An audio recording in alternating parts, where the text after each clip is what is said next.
The scale showed the same number a third time in a row.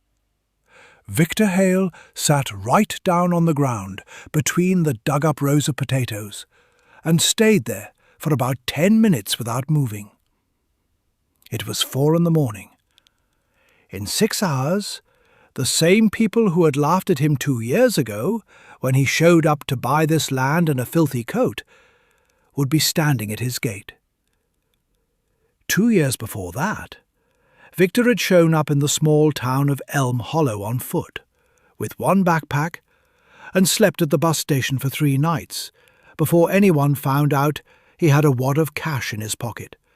Not a fortune, but enough to buy land the town had long since written off. He was 47. He'd once taught agrochemistry at a state agricultural university and headed a lab that worked on restoring depleted soil. A divorce, losing his house in the settlement, getting fired after a conflict with his department head. Then 2 years without a permanent place to live, odd jobs, one rented room after another, until the money ran out completely. He never told anyone in Elm Hollow this part of his life.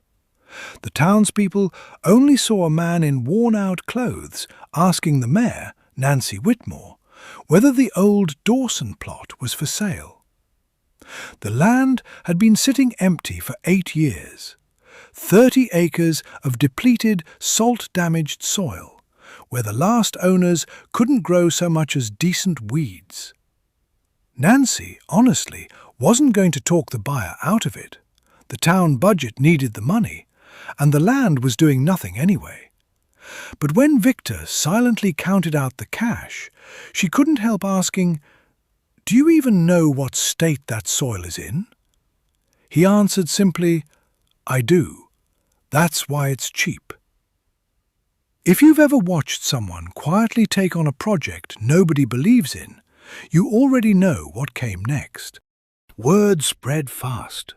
A homeless man had bought the dead Dawson land. The local, successful farmer, Roy Boggs, who ran 300 acres and drove a new tractor, joked about it at the diner right in front of Victor. "Not even weeds grow decent on that land, and he's going to grow potatoes there. City lunatic." Victor's neighbour, old Ruth Callahan, shook her head every time she walked past his fence. "Just hope he doesn't starve before he figures out this whole thing is pointless." Victor didn't explain anything. He just picked up a shovel and a bucket and started taking soil samples across the whole plot, the way he used to in the lab, only now without instruments, without colleagues, without a salary. The first spring was a failure. He planted half the plot the ordinary way without any preparation, just to see how bad things really were. The sprouts were pathetic, thin, pale, stunted stalks on cracked earth. By midsummer, half the crop had simply dried up. What little money remained after buying the land covered food and seed, but nowhere near the industrial fertilizer that cost half his savings. Roy Boggs, driving past on his new tractor, slowed down and shouted over the fence, "So, Professor, had enough yet?" That same fall, Victor spent several nights in the old barn by flashlight, surrounded by his own research notes from 15 years earlier, the very studies that had sparked the conflict with university leadership, who'd called his methodology too risky and unconventional for official publication. The method combined specific cover crops, local composting fermentation, and precise correction of soil acidity. No expensive ready-made fertilizer, almost all done by hand, but requiring mathematical precision in proportions and timing. Back at the university, they'd once called the work promising but unproven. Here, on 30 acres of dead land, there was no one left to prove it but himself. He started over that same fall, preparing the soil for the next season. He got up before dawn, worked until dark, kept a notebook of observations because he didn't have a laptop. The townspeople watched him hauling buckets of compost, scattering what looked like ash across the plot, sowing strange green grass where, in their opinion, potatoes should have been growing. Old Ruth started leaving a jug of milk and a loaf of bread on his fence, saying nothing, simply out of pity. He never asked for it, but he never refused it either. In early spring, right before planting, something happened that nearly put an end to the whole effort. A sudden cold snap with frost destroyed almost the entire cover crop planting he'd spent the whole fall and winter preparing as the foundation of his method. Victor stood in the field early that morning, staring at the blackened shoots, and for the first time in 2 years, he felt like he had nothing left. He didn't leave the barn for 3 days. On the third day, Nancy Whitmore stopped by. Not to check up on him officially, just to see if he was still alive. She found him sitting on the barn threshold, unshaven, silent. She didn't lecture him. She just said, "You know, my late husband was an agronomist his whole life. He used to say, 'The land doesn't forgive haste, but it doesn't forget hard work either. Even if it doesn't pay off this year, it'll remember.'" She said nothing more, went off to her own business. It was almost the first kind words Victor had heard in town in 2 years. The next morning, he went back out to the field. He recalculated the timing, adjusted the proportions to account for the frost, and replanted whatever could still be saved, working almost without sleep for nearly a week. The potatoes went into the ground in late April, in soil prepared according to his method. All summer, the plot looked unremarkable. Ordinary bushes, nothing standing out from the neighboring fields. Roy Boggs shrugged as he drove by. Looked like the professor had finally given up and planted like everyone else. Victor didn't respond to any of it. He just kept his daily records, tracked moisture levels, fed the soil on a schedule that had taken shape in his head over 15 years of research.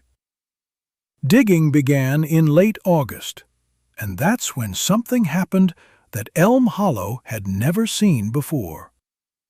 The harvest from the very first rows turned out to be double the usual yield.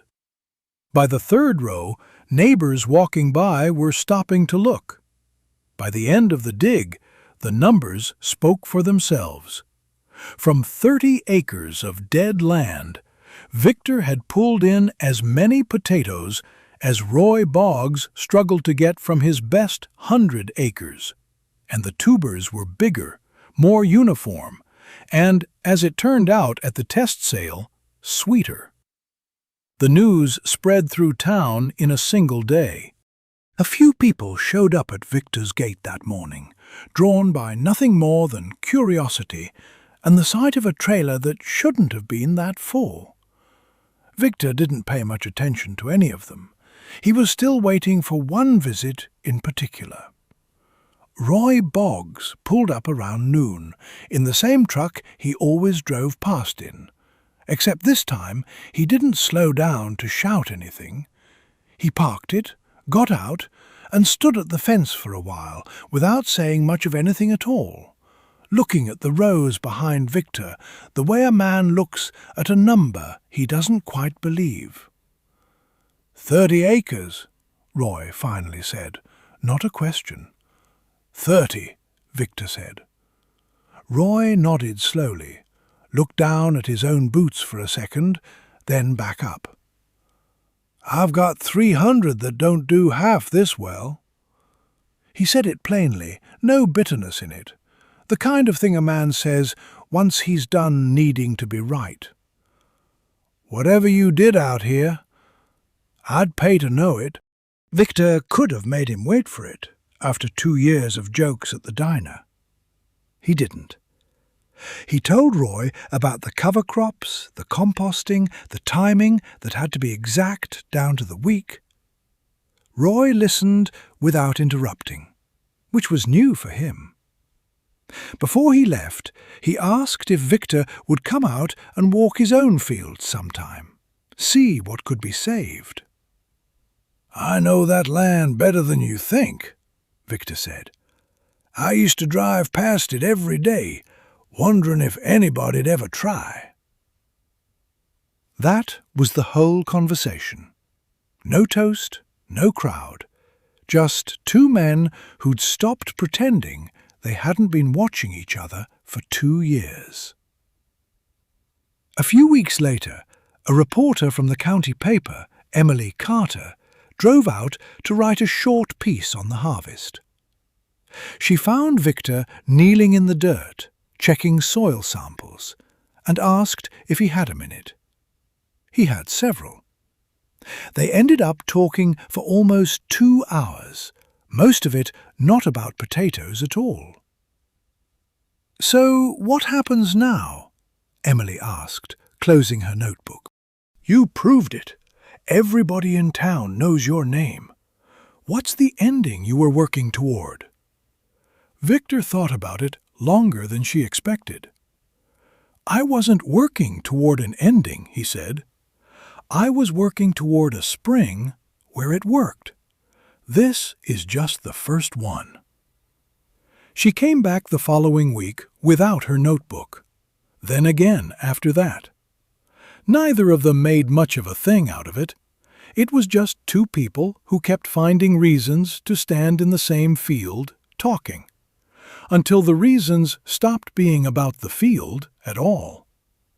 Victor never ran for anything, never gave a speech in the town hall, never accepted the university's invitation to come back and lecture about a method they'd once called too risky to publish. He kept his 30 acres, kept teaching anyone who showed up wanting to learn, and kept Roy as close to a friend as either of them had expected to end up with. Some Sundays, Emily would sit on the porch steps while Victor walked the rows at dusk, checking things that didn't really need checking anymore, just because he liked seeing them still standing. He never called it a comeback. He just called it a second planting, the kind that only counts once something actually comes up out of the ground. If this story got to you, hit that like button and subscribe for more. We post a new story just like this one every single week.